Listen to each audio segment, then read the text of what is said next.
The girl in the snow-cold wind howled outside, sharp like a blade, cutting across the lonely surface of virulent six. Snowflakes, thick and endless, covered the ground in white. The storm had been going for days. No one was supposed to travel during a storm like this. That's why Noah was shocked when someone knocked at his door. It wasn't a loud knock, just 3 soft taps, almost like a whisper on metal. He froze. His cabin sat alone on the icy edge of a mining valley. There were no neighbors, no towns nearby, no deliveries scheduled. He reached for his old blaster from under the table and walked to the door. The screen by the frame was frozen. He couldn't see who it was. He hesitated. Then came the knock again, weaker this time. He opened the door slowly. At first, he saw nothing but white. Then, a figure collapsed at his feet. It was a girl, or at least, it looked like a girl barely 17. Her skin was pale violet. Her body shook from the cold. Snow clung to her hair. She wore thin, torn robes that weren't made for any planet, especially not one this cold. Her lips moved, but no sound came out. Then, her eyes rolled back, and she fainted. Noah didn't think. He just acted. He lifted her carefully. She weighed almost nothing. Her body was burning with cold, her hands like ice. He carried her to the heated cot inside and wrapped her in thermal blankets. Hang in there, he muttered. He turned up the heat, made hot broth, and used the med scanner to check her vitals. The scanner buzzed strangely. Its lights blinked in warning. Unknown species. The screen flashed. Severe frostbite. Internal injuries. Pulse weak. Noah stared at the warning. Unknown species? She didn't look like any of the standard alien races he'd worked with in his past engineering contracts. But she wasn't entirely alien either. Her face was almost human. In our past. The girl didn't wake up, but her breathing improved. Noah sat beside her with a mug of synthy, watching the snow fall through the window. He kept glancing back at her, thinking, who was she? Where did she come from? And why was she alone in a storm that could freeze even a full-grown warbest? As he was lost in thought, she stirred. Her eyes opened slowly. One eye was violet, the other silver. She saw him and tried to sit up, but cried out and fell back down. It's okay, Noah said, raising his hands to show he wasn't a threat. You're safe here. Her breathing quickened. She stared at him like he might attack her.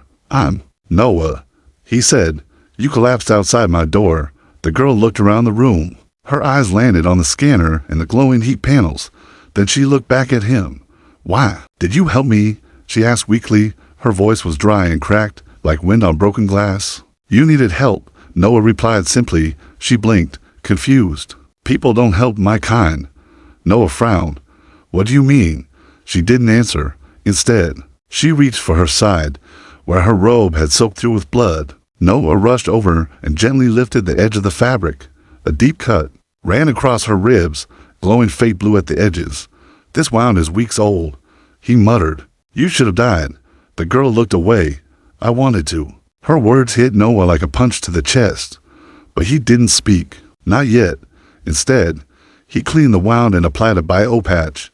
She winced but didn't stop him. Only when he finished did she speak again. They'll come for me, she whispered. Noah narrowed his eyes. Who? Her lips trembled.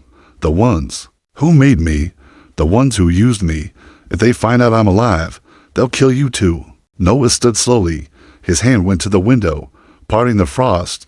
The snowstorm raged outside, angry and wild. No one's coming through that storm tonight, he said. You're safe for now. The girl looked up at him, her eyes filled with fear and something else. Shame. He pulled up a chair and sat beside her. What's your name? He asked gently. She hesitated. Then, in the quietest voice, she said, Laura.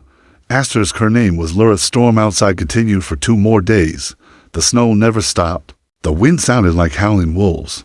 But inside Noah's cabin, everything was quiet. Warm. Safe. Laura didn't speak much. She slept most of the time. Her body was still weak. The wound on her ribs glowed softly under the bio patch.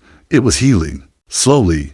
But it was clear this was not a normal injury, and she was not a normal girl. Noah spent the quiet hours fixing things in the cabin. He cooked warm soups, checked the power cores, and ran scans on Laura from a distance. She didn't like the machines. Every time one beeped, her body tensed like she expected pain. On the 3rd morning, Laura sat up and asked, Where am I? Noah poured tea and handed it to her. You're on Virelin 6, outer sector. No cities nearby. Just snow and silence. She held the tea with both hands. Her fingers shook. You live here alone? He nodded. I used to be an engineer. Now I fix broken machines for off-grid traders. I like being left alone. Laura looked down. I used to be left alone too, but not because I wanted to be. Noah waited, let her speak at her own pace. After a long pause, she whispered, I wasn't born like this. I was changed. She told him everything in pieces. She had no last name, no known planet of origin. She grew up in a hidden lab somewhere beneath the surface of a mining moon. They called us clean material, she said. They didn't give us real names, just numbers. She was Subject 74 Beta. They took parts from different alien species, bones, blood, skin, and added strands of something they called human code. Noah sat up straighter. Human code, Laura nodded. They said it made us better, faster, but it also made us unstable. She paused. Some of us died. Some became violent. I survived. I played nice. I followed rules. Until you ran. Yes, she said softly, until I ran. She didn't say how she escaped. Not yet, but Noah didn't press her. Instead, he showed her how to use the food replicator, how to adjust the temperature panels, how to access music files. She listened to earth piano music for hours. Sometimes she cried and didn't know why. That night, she asked Noah, why did you help me? He looked at her. Because someone helped me once, he said. A long time ago. I was broken too. She tilted her head. You? Noah nodded. Yes. I just broke in a way people couldn't see. Later, when she slept, Noah opened his scanner again. He had saved a blood sample from when she first collapsed. He fed it into the system carefully. The screen blinked. Match found, but not in alien databases. In an old Earth file, classified. Noah's eyes widened. Subject 74 Beta, hybrid project, terminated 78 years ago. 78 years? How could that be? The girl in his bed looked 17. The file listed her as being frozen in stasis after a failed experiment. Noah leaned back, his heart pounding. If this was true, she wasn't just a runaway. She was a forgotten secret, a leftover piece of a failed past. The next morning, Laura caught him staring at her. You scanned me, she said. He didn't deny it. You were listed in a black site file, Earth military science. They thought you died. I almost did, she whispered. But I woke up, alone. They left me. She looked away. I'm not supposed to exist. That's why they're hunting me. Noah stood slowly. You're not a mistake. She looked at him, eyes filled with something fragile. Then, what am I? You're a beginning, he said. That evening, Laura walked to the window and watched the snow fall. She put her hand to the glass. I used to dream about snow before I ever saw it. In the lab, there was a screen. It showed snowy forests on Earth. It was fake, but I thought it looked peaceful. Noah looked at her. It's real now. She smiled, a small, soft smile. Then her face turned serious. Noah, they'll come, I know. If they find me here, they'll kill. You too. He didn't answer. He didn't need to. His silence was his answer. Outside, the snow kept falling. But deep in orbit above Virelin 6, a small dark ship entered the atmosphere. It carried no lights, no name, only purpose. It had one mission. Track and retrieve Subject 74 Beta, alive or dead. The secret in her blood. Dark ship landed quietly in the mountains, far from Noah's cabin. No lights. No sounds. Only machines. 3 figures stepped out. They wore black armor and helmets with red visors. They moved fast, silent, deadly. They were not here to ask questions. They were here to take Laura. Back at the cabin, Noah was still staring at the skin report. Human gene markers, ancient strain identified. The file was confusing. The skin showed a mix of alien DNA types, but there was one strand that didn't belong. It was human. But not just any human. This DNA was old, from Earth's deep archives. From before the galactic migration. It was from Noah's own time. His heart beat faster. He stood up and looked at Laura. She was sitting at the table, carefully eating a bowl of soup, like she wasn't used to being allowed to eat slowly. Laura, he said, how long were you in the lab before you escaped? She blinked. I don't know. Time was different in there. I remember waking up from cold sleep. Cold sleep, he asked. Like a dream, a cold. I slept a long time. He nodded, and when you woke up, everything was gone. Yes, everyone was gone. The walls were broken. Lights were dead. I crawled out alone. Noah stepped back. If she had been in stasis, it meant she hadn't aged. But the world around her had changed. The file was right. She had been created 78 years ago and left to sleep all that time. Noah checked the outside sensors again. The storm had slowed, and something was moving. He saw 3 heat signatures in the far woods. The perfect dot, the quiet dot, Hunter's dot. He turned off all the lights inside. Laura, he said firmly, we need to hide. Now? She didn't ask why. She just followed. They went down to the underground storage room. It was small, dark, and filled with tools and spare parts. Noah pressed a panel. A secret hatch opened beneath the floor. Old escape tunnel. He said, never. Thought I'd use it. They climbed down. The tunnel led into the forest, hidden by rocks and snow. Noah looked at her. You okay to run? Laura nodded. But just as they stepped outside, Laura fell to her knees. Her hands shook. Her eyes glowed faintly. Noah, she gasped. Something's happening.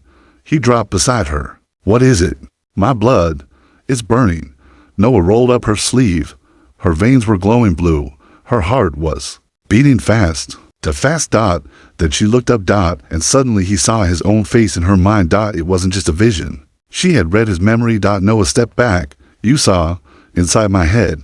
She nodded, scared. I don't know how. It just happened. I felt you scared for me, and I saw your past. Noah took a breath.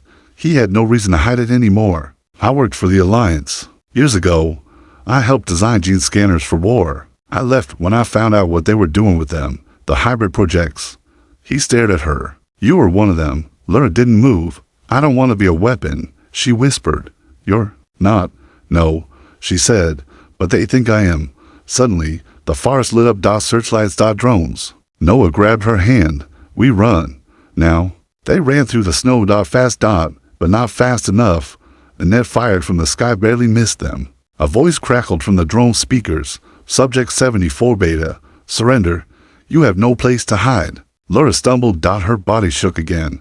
More lights. In the trees. Noah turned sharply and led her into a dark cave. They crawled inside. Hiding behind rocks. Above them, boots hit the ground. One of the hunters walked past the cave, scanning. Laura breathed so softly it was almost silent. Then she whispered, No, I think I'm changing again. He looked at her. Her hands were glowing. Her pupils shifted. What's happening to me? She whispered. Terrified. Noah placed his hand on her shoulder. You're evolving. Outside, the hunter stopped. He looked directly at the cave. He raised his weapon. And then a burst of light exploded behind him. Another drone was destroyed by a strange pulse. The hunter turned, distracted. Noah looked at Laura. You did that? She nodded slowly. Her body was still glowing. I don't know how. They had to move. Now, the escape tunnel was lost, and their trail was clear, but they had one chance. Noah's backup snow pod, buried beneath the northern cliff. He pointed toward the path. If we make it there, we can disappear. Laura nodded, eyes glowing, power humming inside her. For the first time, she didn't look like a scared girl. She looked like someone about to rewrite her fate. Asterisk. The awakening snow crunched under Noah's boots as he pulled Laura through the forest. Her steps were slow. She was sweating now, even in the freezing cold. Her hands glowed brighter with every step. The light was soft at first, then stronger, and her skin was starting to change, not in a scary way, but like something inside her was unlocking. Noah didn't stop. He couldn't. The hunter teams were close. The trees echoed with strange sounds, mechanical, sharp, like flying insects with metal wings. Drones were everywhere now. We're close, Noah said, breathing hard. The backup pod is just past the ridge. Laura didn't answer. She looked up. Her eyes weren't violet and silver anymore. They were both glowing white.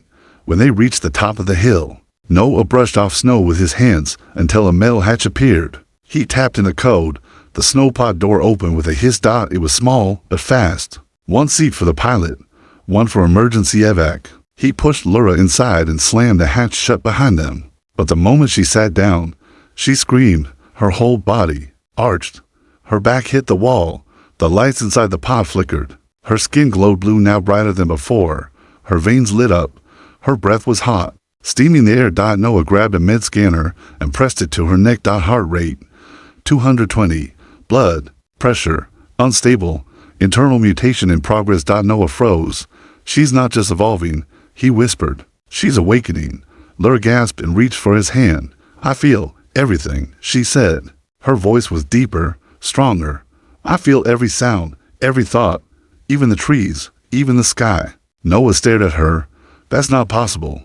I see your memories again, she whispered. I see the girl you lost, the child you almost had. I see your pain. Noah blinked. No one knew about that. Not even his friends back home. He backed away slowly. Lura, you're reading my mind. I don't want to, she said, crying. It just happens. She held her head in pain. The lights in the pod flickered again. Then suddenly she collapsed. Noah caught her before she hit the floor. Stay with me, he whispered. But she was burning up. Her pulse was racing. He set the pod to autopilot mode and lifted her onto the cot. The pod shot forward, speeding through the mountain forest, but Noah only focused on Lura. She began to twitch. Then shake. Her back arched again, and he saw something under her skin. Something moving, bones reshaping. Her shoulder blades stretched unnaturally, and then, without warning, wings began to push out. Not like angel wings, not like bird wings. These were light wings, soft, glowing streams that flickered like fire, but didn't burn. They hummed gently, like the sound of earth wind chimes in the breeze. Noah stared, speechless. Lura's breathing slowed, her eyes opened. She wasn't the same. She sat up slowly, stronger than before.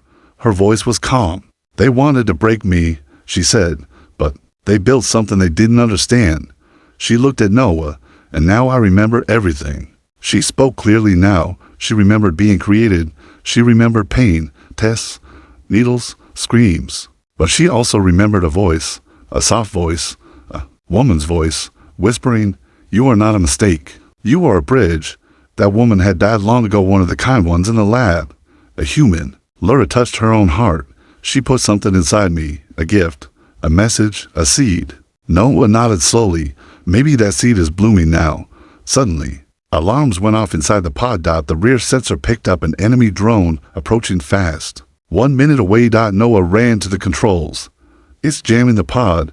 We'll lose control. But Lura stood behind him. No, she said. We won't. She raised her hand.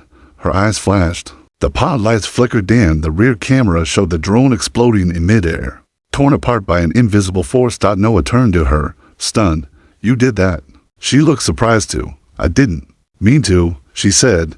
It was just instinct. They flew for another hour before landing deep inside a glacier canyon, hidden, safe for now. Inside the pod, Lura sat in silence. Her wings faded, her glow calmed, but her mind was racing. Noah, she said, if I can do this, if I'm changing this fast, what am I becoming? Noah placed a hand on her shoulder. Maybe not what, he said.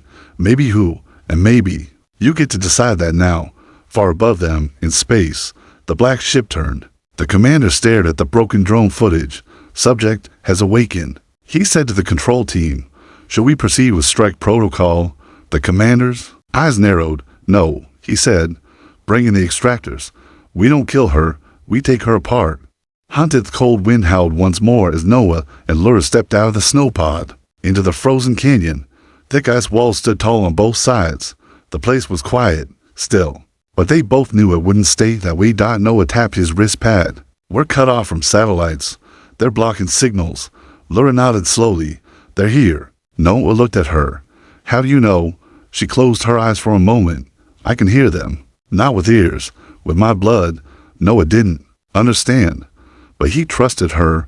They have a new plan, Lura whispered. No more hunters. They're sending something worse. Far above, the extractor team had already landed. These weren't soldiers. They were machines. Black, tall, and silent. Half organic, half metal. Designed for one task only, harvest and erase.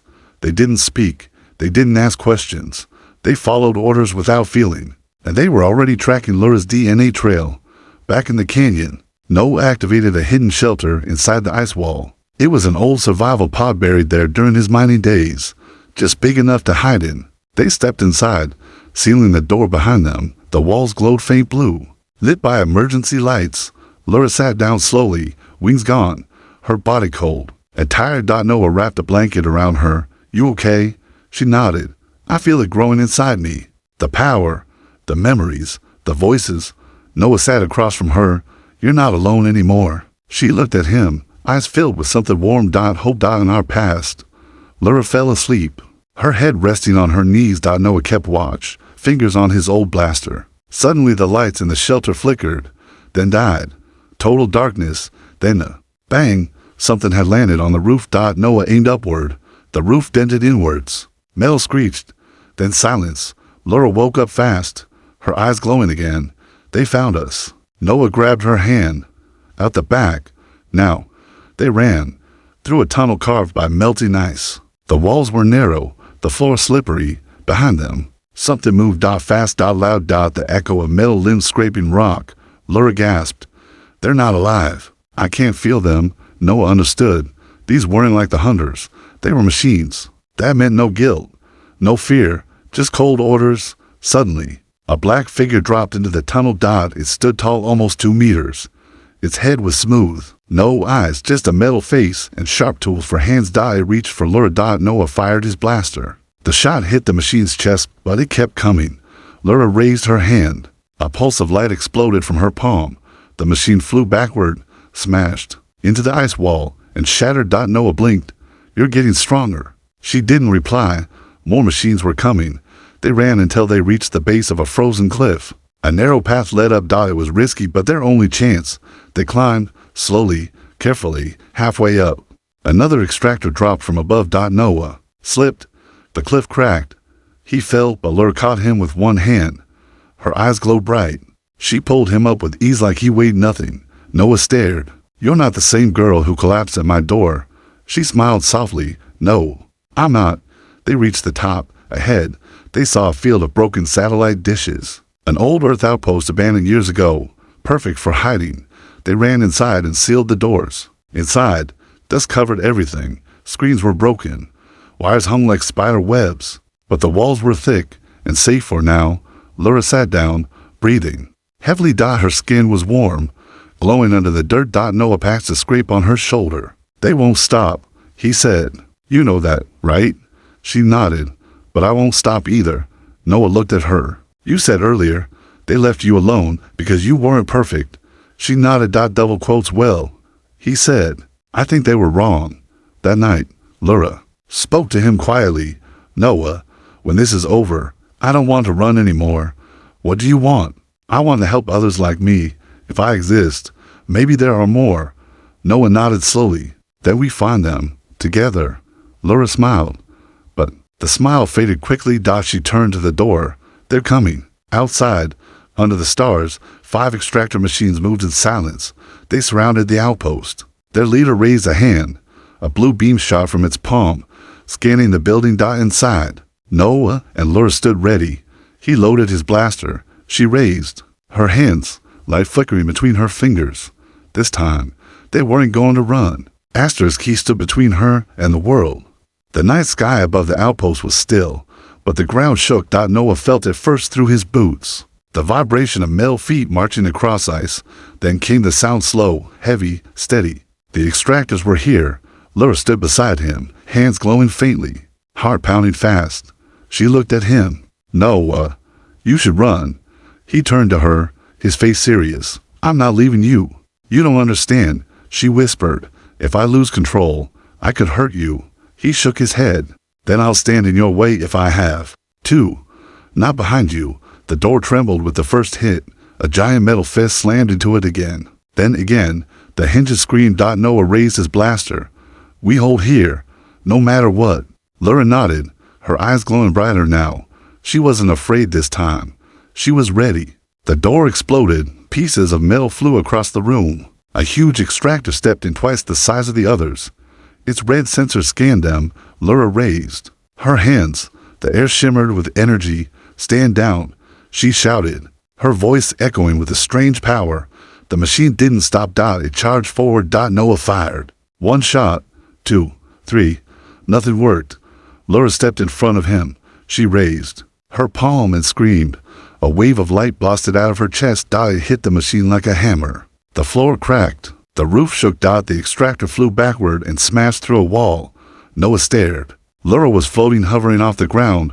More extractors poured in, 2, then 3 more. Noah grabbed Laura's arm. We can't stay here. She nodded. They ran through the outpost, weaving between old machines and broken cables. The hallway behind them exploded. Laura turned and raised a barrier of light. It blocked a laser blast, just inches from Noah's face. I didn't even know I could do that, she said, surprised. Noah smiled. Good time to find out. They reached the roof. Below, the field was covered in snow and glowing red lights. Extractor eyes. A ship hovered above them, now black. Silent. Then a voice spoke through the air. Subject 74 Beta, surrender, or we destroy everything. Laura looked up. They won't stop. Noah grabbed her hand. That we don't stop either. He turned to her. You were made from pieces, right? From alien DNA, human strands, tech, implants. She nodded. But your choices, that's all you. That's what makes you real. Tears ran down her cheeks. Noah stepped in front of her, facing the edge of the roof. The ship charged its cannon. Noah raised his arms. I won't let you take her, he shouted. I won't let you break her again. The cannon fired, but before the blast could hit, Laura screamed. A wave of light exploded out of her. It hit the beam midair and split it in two. The blast missed the building. Laura's body rose higher, light pouring from her hands and eyes. I am not your experiment, she shouted. I am not your property. The extractors below stopped. Something was changing. Laura floated down beside Noah. Her body still glowed, but now it was calm, controlled. She looked at the ship above. I remember everything now. She sent a signal, not through tech. Through her blood, a pulse of energy. A message to any like me. You are not broken. You are not alone. Come find me. The ship fired again, but the blast never reached them. Laura raised her hand. The beam curved, turned, and shot back toward the ship. It struck the engine. The ship shook and pulled away, retreated into the sky. The extractors below stopped moving. One by one, they shut down. Lights dimmed. Silence returned. Laura stood on the roof, breathing hard.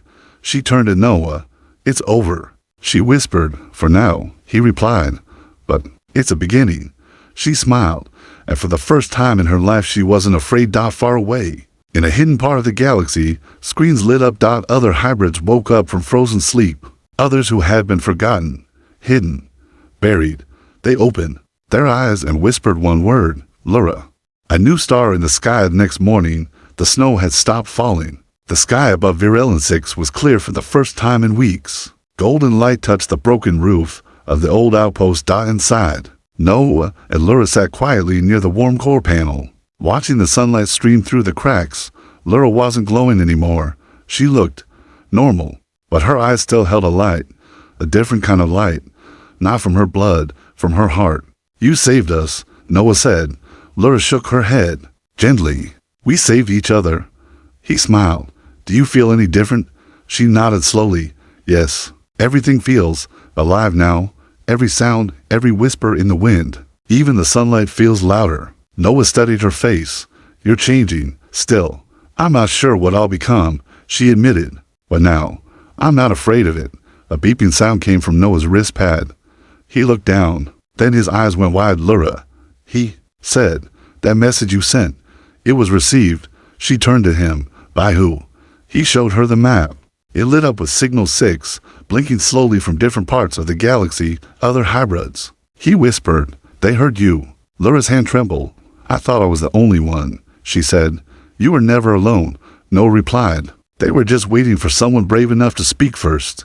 They began planning. The outpost had old communication tech, still damaged, but repairable. Noah fixed the signal booster.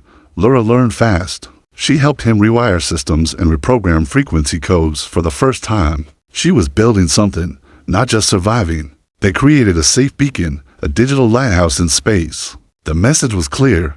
To anyone like me, you are not broken. You are not forgotten. Come home. 1 week passed. Then another. And then, one day, a ship arrived. It was small, scratched from years of hiding. When it landed, a girl stepped out. She was tall, her skin slightly green, her eyes glowing gold. She looked at Laura and smiled. I heard your voice. Laura ran to her. And for the first Time in her life she hugged someone like her. More came. A boy with blue veins and glass bones. A girl with silver hair and a heartbeat like thunder. A pair of twins who could move things without touching them. That all came to the outpost. To Lura. Turned the outpost into a haven. He repaired the roof, added sleeping pods, and set up old school defenses just in case, but no soldiers came. The black ships were gone. Lura had done something bigger than she realized. She didn't just fight them. She changed the signal. The system knew she was no longer a test subject. She was a voice. One night, as the stars filled the sky, Lura stood alone on the roof. Noah joined her. "You're thinking about Earth again?" he asked. She nodded. "I want to see the real snow there. Not just lab screens." "You will." They stood quietly for a moment. Then, Lura looked up. "Do you think I'm ready?" "For what?" "To lead them. To protect them." Noah smiled. "You already are." In the distance, the sky sparkled as another ship arrived. More were coming, and not just hybrids. Some were people who had heard the stories, people who wanted to help, people who believed in second chances. And forgiveness. In something more human than science ever could create. That night, the youngest hybrid, a boy named Mark, asked Lura a question. "Are we special?" Lura knelt down and held his hand. "You're not special because of what they put in you. You're special because you survived it. And now, we're going to make sure no one else has to go through what we did." A few months later, they launched a satellite, a gift. Inside it were voices. Recordings from every hybrid who wanted to speak. Their names, their dreams, their message. It drifted through space, slow and quiet, but full of something strong. Hope. 1 year later, the outpost was now a small colony, not just for hybrids but for anyone seeking peace. They planted trees in the snow. They built lights in the dark. They called the place Nova Luma, new light. At the center of it all stood Lura. No longer a lost girl in pain. No longer an experiment. No longer hunted, but a leader, a healer, a home. As for Noah, he stayed, not as a protector. Not as a savior, but as a friend. And when Lura asked him one day why he never left, he answered simply, "Because the day you collapsed at my door, I stopped being alone too." Far above Nova Luma, a new star shined, small, but bright, and to the rest of the galaxy, it meant just one thing: the forgotten had been found, and they were never going to be silent again.